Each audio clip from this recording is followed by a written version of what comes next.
Eu vou trazer uma reportagem especial para você agora, falando sobre uma nova tecnologia, o Chat GPT, inteligência artificial.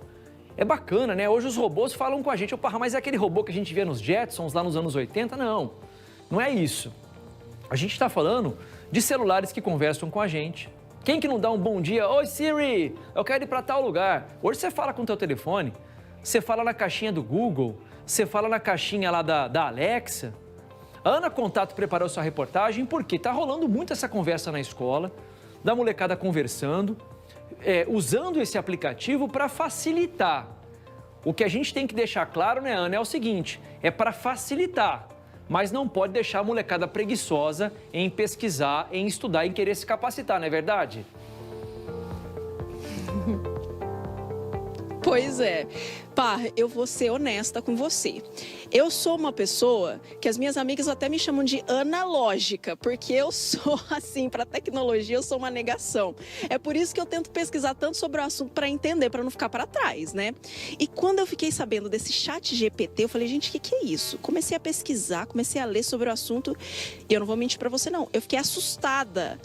Porque ele não é igual ao Google, que você pergunta alguma coisa e ele te traz links com resposta. Ele te dá a resposta pronta. Se você precisar fazer uma redação, ele faz para você. Se você precisar de ideias para montar um canal no YouTube, ele te dá as ideias.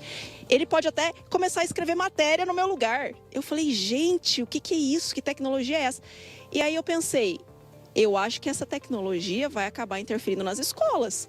Porque antigamente, né, Parra, você que hoje está completando 40 anos, você vai lembrar que antigamente a gente pesquisava na Barça, não é? Ia na biblioteca, procurava lá nos livros para fazer pesquisa, depois no Google. E agora? O aluno não tem nem que escrever mais, o texto já vem pronto. Como que isso impacta na educação das crianças? A gente foi conversar com uma escola aqui em Londrina, que inclusive já está usando o Chat GPT para elaborar algumas questões para a prova.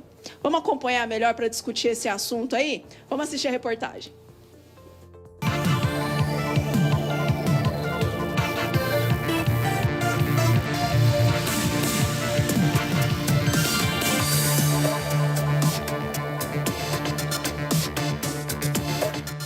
Ele tomou conta das conversas presenciais e digitais.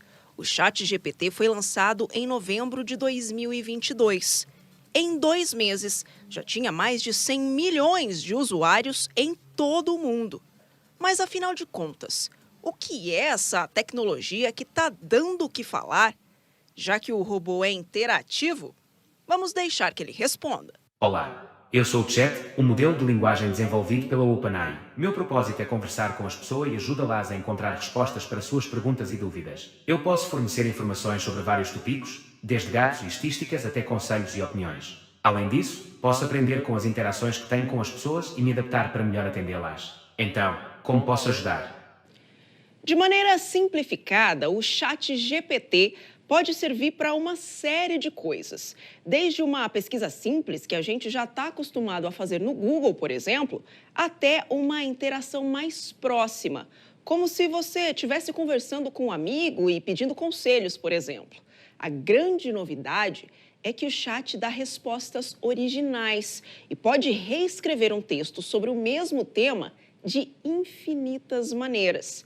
Isso sem copiar de lugar nenhum. Daí você já deve estar pensando, e agora?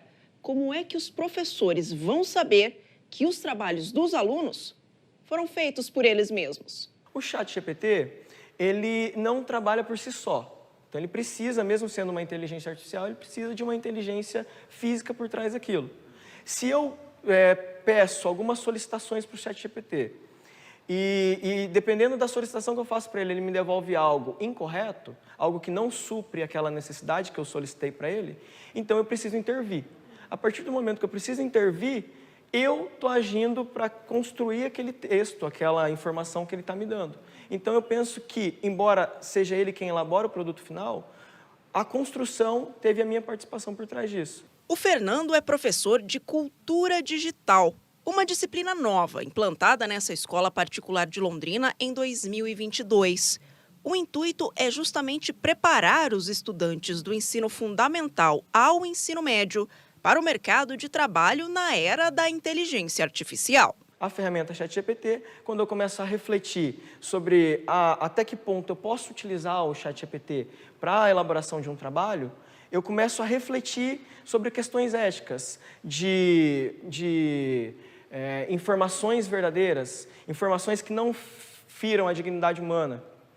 E aí o ChatGPT ele me retorna. Se eu não tiver formado dentro de mim esses valores e esses princípios éticos que permeiam a sociedade real, física, eu não consigo intervir, então, na ética digital que o ChatGPT vai estar construindo junto comigo. É tudo tão recente e promissor que a escola tem até uma coordenadora de projetos educacionais e inovação.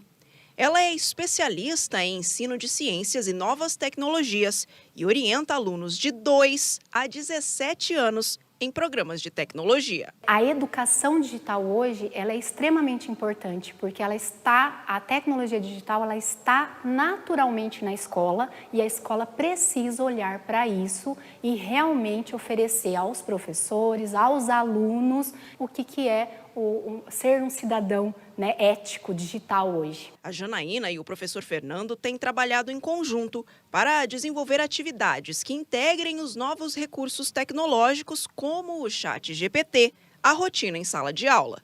Mas eles garantem que a ferramenta não servirá só para encurtar caminhos. Eu elaborei parte da minha prova usando o ChatGPT. E aí os alunos até me questionaram, falaram assim, professor, mas você não tem medo? Eu perguntei, medo do quê? Eles, de você ser substituído. Eu falei, não, porque eu estou usando a inteligência artificial ao meu favor. Eu estou usando ela para trabalhar para mim. Então, quando eu faço esse movimento de usar o ChatGPT para ele elaborar questões de prova para mim, eu tenho que fazer o movimento de saber o que eu vou solicitar para ele. Então, para eu saber o que eu vou solicitar para ele, eu preciso ter o conhecimento por trás. E para eu saber analisar o que ele me devolveu, eu também preciso ter o conhecimento por trás. Então, eu não estou encurtando caminhos, eu estou tornando uma atividade, eu estou facilitando algo que ia demandar mais tempo. Para este especialista em educação, ferramentas como o ChatGPT mudam a forma como o conhecimento é produzido e assimilado. Antes, você tinha que pesquisar num livro, você pesquisava na internet um determinado texto e você criava ação sobre aquilo. Hoje não, os textos eles já vêm preparados, eles podem ser criados, tá? Esse é um grande desafio para a educação e cabe daí ao professor ser o mediador do aprendizado. Então ele não vai ser mais aquele cara que ele retém o conhecimento, ele vai ser aquele que vai mediar. E essa mediação vai fazer com que o aluno ele crie situações de criticidade. Então ele não vai simplesmente pesquisar, ele vai procurar entender o porquê daquele aprendizado. Ele afirma que o que para nós, nascidos na era analógica, pode parecer assustador, para os mais jovens é tão natural quanto papel e caneta foram num passado não tão distante. É que, na verdade, o papel e a caneta para eles é hoje um iPad, um celular. Conforme a criança vai evoluindo na sua idade, a família vai dando autonomia na idade correta e isso vai gerando também uma questão de parceria com os professores e essa educação ela vai sendo formada, ela vai sendo forjada de uma forma muito diferente do que a gente tinha. É aquela velha situação. Hoje, nós não precisamos nem mais de uma pessoa que fique digitando textos. Imagina há 30 anos atrás, quando a gente tinha uma máquina para datilografar alguma coisa. Então, quer dizer, a evolução dos instrumentos faz com que a gente tenha que evoluir como ser humano e que a gente possa ser cada dia mais um ser humano melhor. Apesar de tanto otimismo, eu confesso que fico com um pezinho atrás.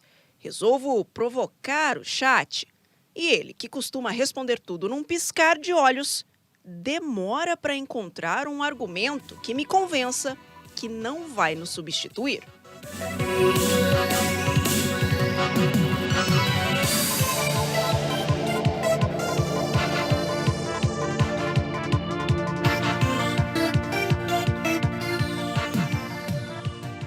Foram segundos angustiantes para mim. Eu imagino. A minha pergunta foi o seguinte: ChatGPT, você irá substituir a criatividade humana? Ele demorou, escreveu um texto e, em resumo, disse que não, que a criatividade humana é incapaz de ser substituída. O que o senhor acha? Eu também acho que não, apesar que ele vai fazer de tudo para, em alguns momentos, gerar situações que possam ser observadas como eureka, nossa, como ninguém tinha pensado nisso antes. Porém, tá, a partir desse novo produto apresentado, nós vamos ter um ser humano que vai poder trabalhar em cima de novas ideias, novos cenários e que vai fazer algo que ninguém pode fazer além do que o ser humano. Legal, valeu, professor Carlos. Eu fico pensando o seguinte, como eu falei antes, né? Eu acho que a tecnologia ela é muito bacana e não tem como você negar isso nas escolas. Não tem como você explicar algo para os alunos hoje sem usar a tecnologia, porque eles nasceram imergidos nisso. O que a gente não pode é tornar a molecada preguiçosa em pesquisar. A molecada tem que saber. Não pode pegar algo pronto e simplesmente colocar lá. O que ele aprendeu com isso? Nada. Então ele tem que mergulhar, ele tem que estar inserido numa história, num contexto, tem que pesquisar, tem que ir a fundo. Eu sei da dificuldade que é porque eu faço a tarefa com os meus filhos. E eles querem a resposta de bate-pronto. Eu falo assim, Lucas, você já leu o texto? Não. Eu falei, então como é que você vai responder um negócio se você não leu o texto? Porque eles acham que simplesmente vão ler a pergunta e vão responder. Você tem que ler, tem uma página ali para você ler sobre o assunto que está lá. Acho que era sobre a abolição da escravatura, não lembro qual era o tema que a gente leu o último. Sobre água, uso consciente da água. E ele já queria responder, perguntando para mim, eu falei, não filho, o papai já sabe disso. Você tem que pesquisar. Ah, mas eu tenho que ler a página inteira? Tem que ler. Então o medo é que esses aplicativos façam tudo para as crianças e para os adolescentes, especialmente, que são mais antenados e mais ligados nisso, e a galera perca o interesse. E daqui a alguns anos a gente tenha pessoas menos inteligentes, mais conectadas, mas menos inteligentes no sentido de fuçar, no sentido de procurar, de ter novas ideias.